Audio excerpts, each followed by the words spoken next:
a Roosevelt Island Women's Health Organization seminar that Cornell Tech and Wild sponsor.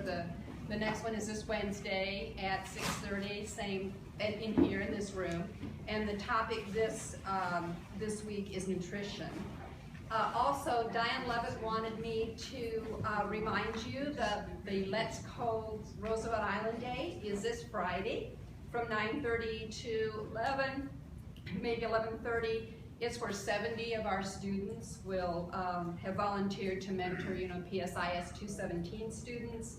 And so, since we're so close to Halloween, they're going to be using Scratch, the block coding language developed at MIT to create some spooky online projects. You are welcome, task force members, to come by and see the activity that's going on. And also at 8:30 in the gallery, we're going to be feeding the students, our graduate students that are going to present this, bagels and coffee, and task force members are invited to stop by at 8:30. It'll be quick. I mean, Diane's going to get them in and out pretty quickly, but chances are that there'll be some leftover bagels, so stop by if you would like to and chat with them a few minutes, and then go down, if you would, to the school anytime between 9:30 and probably 11. And then you probably heard, and I know there's been quite a few reports about the bike study that Cornell Tech is going to do along with REOC. AKRF, our engineering company, is going to help us with this, and their tasks are two, really: to do some study of some short-term traffic, bike, and pedestrian improvements like signage and striping. I know some of that's been done, but they're really going to take an engineer's look at what can be done right now with short-term. And then the other thing that they're going to do is a bike helix assessment, about the possibility of installing a bike and pedestrian ramp from the motor gate, entrance on the garage level 4 to the street below, to the East River Esplanade, just to see, the feasibility of doing that and how much it would cost, and just the possibility of that. So that's something that is important, to this island, I know, and to the Cornell Tech students as well. When they're there, I know there are a lot of bikers, and we want to make sure that for islanders and anyone actually, and our students, and that this is something that's done safely. Also, I did want to bring up, I think that the meeting topics, well, let me go to one other thing, because I did, like Christina, you had brought up about the feasibility study for pedestrian access to the Queensboro Edgecotch Bridge. And I did talk to, Christina had mentioned this is something that people have brought up to her recently. And just to give a little history of this, we did meet with New York City DOT back in mid-2013, obviously when we were in the middle of the ULURP application, and it was the Bloomberg administration that we were talking to, obviously, at that time, and they only had a few months left in office, and they did not, it was for a lot of reasons, they did not want to pursue a feasibility study at that time due to in their minds, it was due to the scale, the complexity, and the potential cost of the project. So we are really very much in favor of this, however. I want to make that very clear. A bike and pedestrian access to the Queensboro Bridge is something that we support very much. But at the time, since this was the response that we received from the administration, we engaged in our own demand study at the time. I don't know if you're aware of that or not. We reviewed more local, regional patterns of travel to make estimates regarding ridership and demand for pedestrian bike connection at the bridge.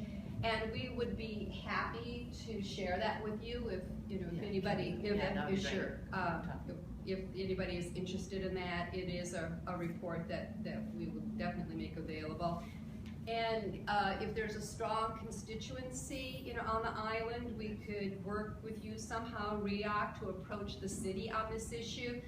But it really is important, I think, you know, realistically to note that the administration is focused on putting, I think it's something like $55 million behind an expanded ferry service that, as we all know, includes a stop on Roosevelt Island.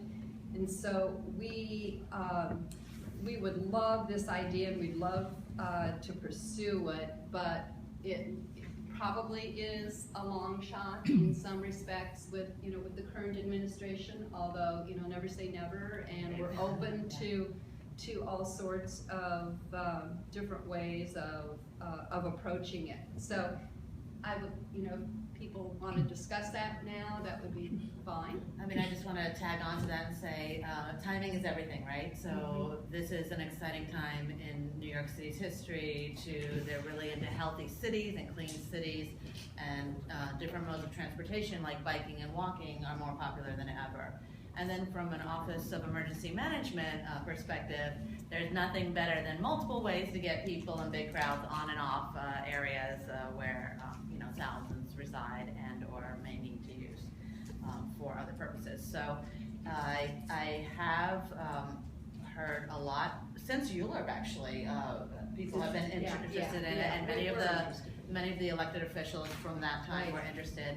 Yes. And you know, that was as they were closing the door in the Bloomberg industry. So I mean, the Bloomberg administration.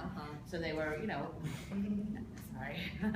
focusing on exiting. So I'm glad that you guys would be willing to support, obviously a long-term project, but a legacy of unbelievable contribution that would be a really a win-win as far as I can see for Cornell, the residents and the city. Could also be an emergency plan. Well, yeah, that's what I meant, the OEM. Great. Have there been any discussions with the de Blasio administration? I don't think that there have been No. that I know of at all. Something that, again, we could maybe think about. It'd be great to see a report and then kind of get our ducks in a row before we present and talk to our friends at DOT. Yeah. Marge? Just many years ago, probably before Bloomberg, we approached the city too, and we got turned down by everybody, and I'll try to dig that stuff up. Great. DOT Oh, said good. very Oh, all right. prohibitive. OEM said we couldn't get enough people. You'd have to have an elevator because of the laws now. Yeah. Right. And you wouldn't be able to get enough people off the island in an emergency. You couldn't ask them to climb up. They estimated something like 13 flights to get up to where the bridge is. Yeah. So there were a million reasons. I don't know where that paperwork is, but I do know it exists, so I'll try to find it. That would be great, because just having the answers to all of those things, and I have a contact at DOT. No, it's wonderful to hear the hurdle to present option A, B, and C for that hurdle. And times have changed. Yeah, completely. I mean, who thought there'd be bikes all over New York City? Oh, what might have changed because the commissioner's the same? So, No, it's the same. no. Different, yes, oh yeah, sure. Different administration, brand new. Switched it up. Right, no, The woman. Janelle went to work with the man. Right. yes. And they were not in favor of it, the DOD commissioner, you know, at all back then. No. Okay. Great. Thank you so much. I really appreciate that. Yeah.